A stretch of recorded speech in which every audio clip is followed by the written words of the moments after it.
Olá pessoal, aqui é o Igor novamente, estamos de volta para as nossas aulas de Química.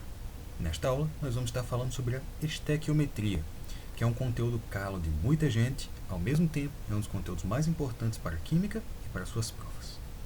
Para compreender a estequiometria, a gente tem que compreender, primeiro, a ideia de que toda reação química ocorre dentro de proporções. Como assim, Igor? Seguinte, vamos analisar isso daqui. Se você quer fazer uma bicicleta, nós vamos ter aqui um quadro, então, cela.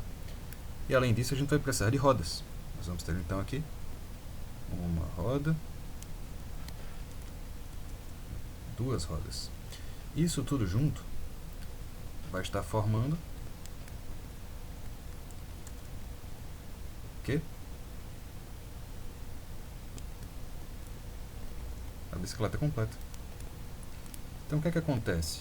Se por acaso você tivesse uma terceira roda aqui, essa roda iria entrar na composição da bicicleta? Não, né? Por quê? Porque na bicicleta existe uma proporção fixa, em que você tem que ter um quadro e duas rodas. Então, como que a gente poderia reescrever isso daqui? Vamos dar uma olhadinha. Nós podemos dizer que nós temos essencialmente um quadro mais duas rodas, que vai estar formando o quê? Uma bicicleta. Então ele forma uma bicicleta. Bacana, Igor. Então eu entendo a ideia de estequiometria no sentido de proporções, mas o que é que isso tem a ver com química? Bom, vamos pegar aqui uma molécula que a gente conhece.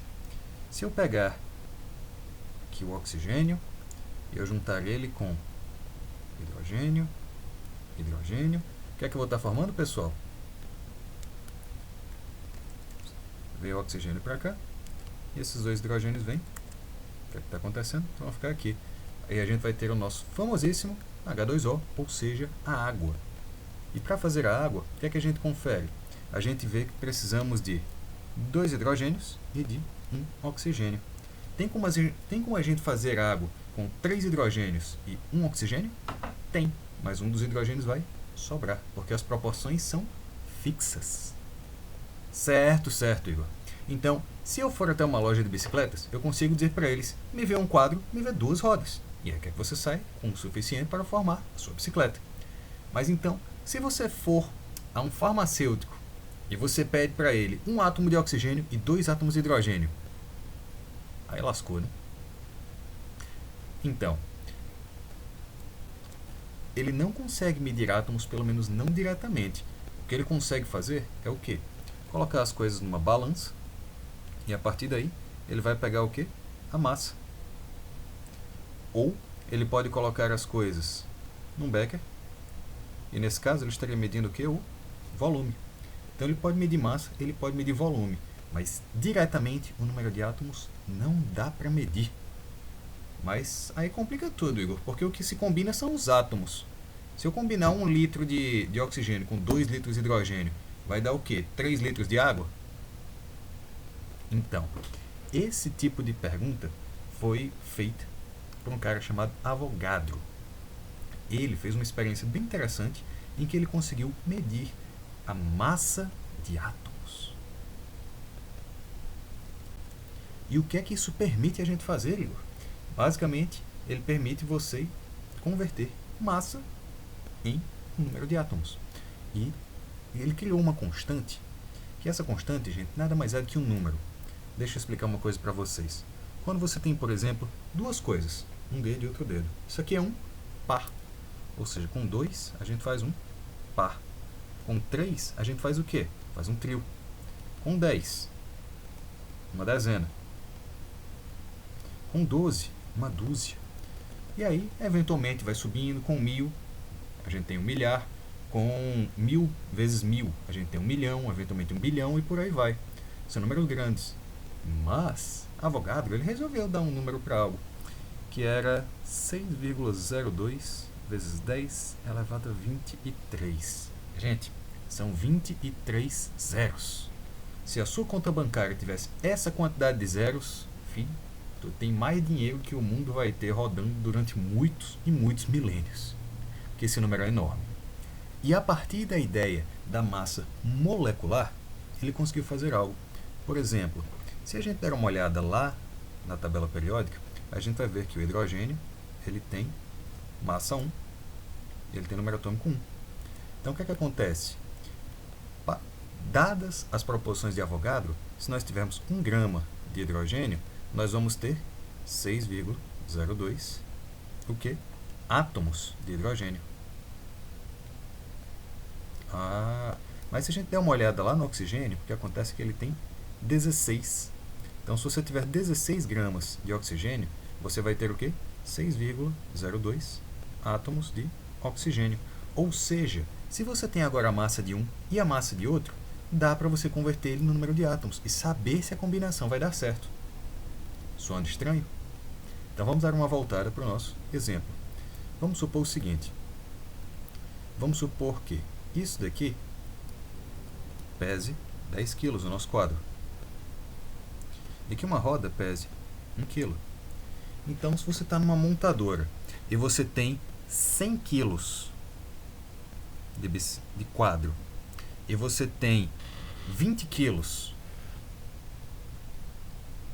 de roda, dá certo montar quantas bicicletas? A gente vai ter que fazer o quê? Converter essa massa na unidade que a gente consegue usar, que é de quadros ou de rodas. Se a gente sabe que 100 dessas, cada quadro tem 10 kg, então em 100 quadros nós vamos ter aqui 10 quadros. E bom, se cada roda tem 1 kg, em 20 kg nós vamos ter 20 rodas. Isso está direitinho na proporção de 1 para 2, não está? Então o que é que vai estar acontecendo? Nós vamos ter 10 bicicletas. A gente pode fazer a mesmíssima coisa se a gente tiver, então, oxigênio, se a gente tiver hidrogênio. Se você tem, por exemplo, 160 gramas de oxigênio, e a gente sabe que isso aqui pesa 16 gramas, que é que vai estar aqui? Aqui a gente sabe que pesa 1 grama. Se nós tivermos aqui 20 gramas ao todo, o que é que vai estar acontecendo?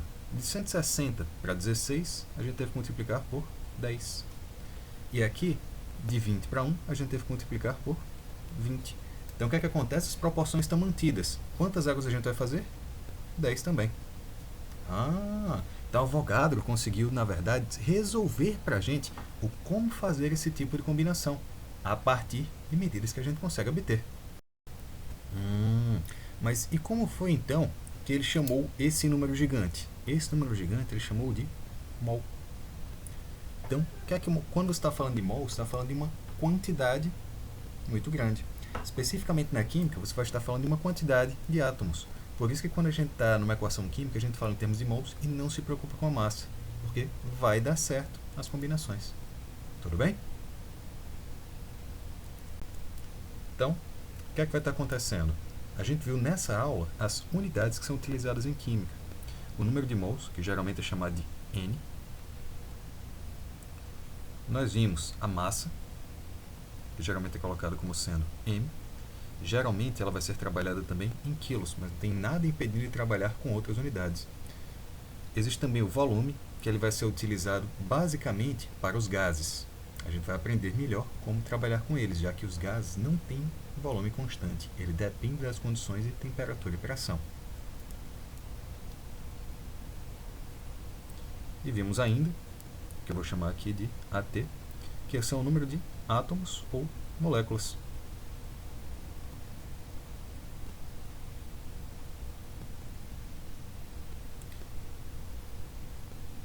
Além disso, a gente viu como converter disso daqui para isso.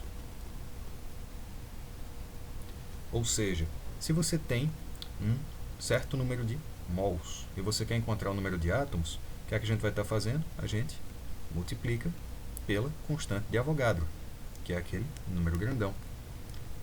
Para cá, se a gente está querendo fazer o contrário, a gente divide. Já se você está querendo trocar entre o número de mols e a massa, a gente vai ter que fazer o quê? Pegar a massa molar. Para cá a gente multiplica, para cá a gente divide. E como que a gente faz a massa molar, gente? Basicamente, a gente vai olhar para as massas na tabela periódica de cada um dos elementos.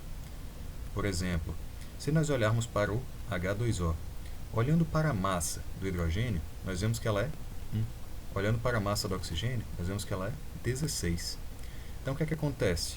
Nós temos 2 vezes 1, e aqui nós temos 1 vez 16, ou seja, 2 mais 16, a massa molar da água é 18. Do mesmo modo que a massa molar do hidrogênio seria 2, e a desse oxigênio aqui seria 16. Por que 2, gente? Porque a gente tem 1 vezes 2, e aqui nós temos 1 vezes 16. Tudo bem? Então, pessoal, basicamente é isso. Espero que vocês tenham entendido, esteja tranquilo. Vou deixar vocês agora com as nossas palavrinhas-chave.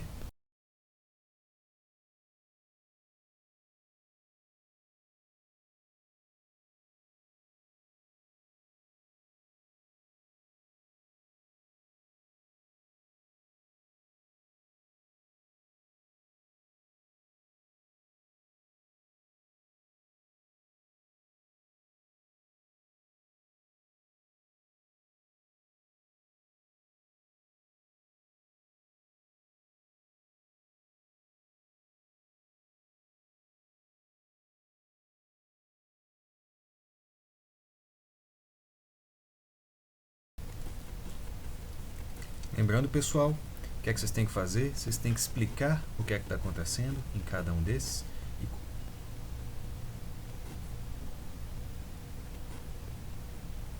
Lembrando, então, pessoal, o que é que vocês têm que fazer? Vocês têm que conseguir explicar o conteúdo a partir dessas palavrinhas-chave e fazer as relações entre elas. Dando tudo certo? Joinha, parabéns para vocês, estaremos praticamente prontos para resolver as questões. Na nossa próxima aula, a gente vai estar falando justamente sobre como utilizar isso aqui para as questões de estequiometria. Tudo bem, pessoal? Até a próxima, então. Um abraço.